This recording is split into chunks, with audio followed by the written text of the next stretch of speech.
It's Easter Vigil.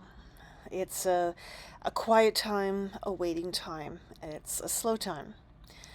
If we were there 2,000 years ago, especially at the Sabbath, we would have had to wait with the women. So, what was going on at the Vigil, really? And I mean, we've got different stories of how Jesus was buried. In the Gospel of John, we hear right away that Joseph of Arimathea and Nicodemus buried Jesus, did whatever they needed to.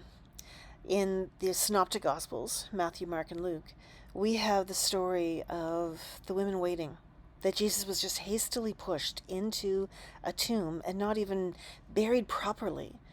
And the women were waiting. It was their job, it was their honor to take care of his body, but they had to wait. Sabbath was upon them.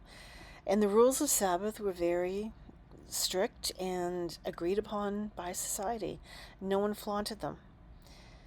At the first star of sunset, Sabbath began.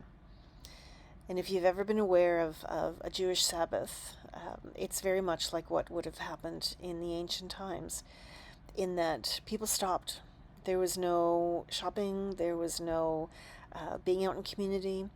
There were no synagogues then, so there wasn't a weekly worship the same way as we understand today. It was a time for families to gather together in their homes, to light candles, to say prayers, sing songs, and pray. Be there meditating. So the women who were part of the Hebrew community who had celebrated around Jesus, they had to wait. And they had to wait all night long in order to make it happen. Jesus was already shoved in the tomb. There wasn't anything they could do about it. They couldn't even prepare because they had to sit and wait and not do much on the Sabbath. It was meant to be a day of rest, and they took it very, very seriously. In fact, far more seriously than Christians do, especially today. So they waited. And eventually, it was the evening, and Sabbath was over. And the way they watched that was that they waited for the third star to come in the heavens. And they counted the first star they saw, the second, and then the third.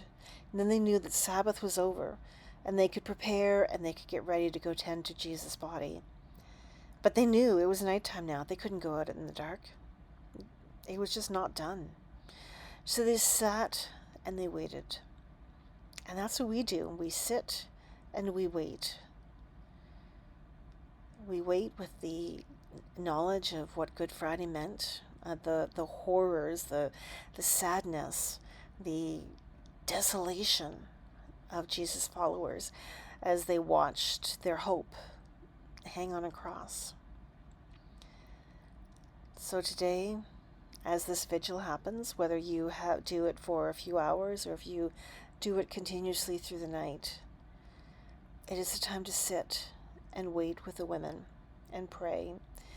Offer songs of hope and comfort, recognizing the feelings of sadness, of despair, of now what do we do? But it's waiting. And waiting is almost the hardest thing we are ever asked to do.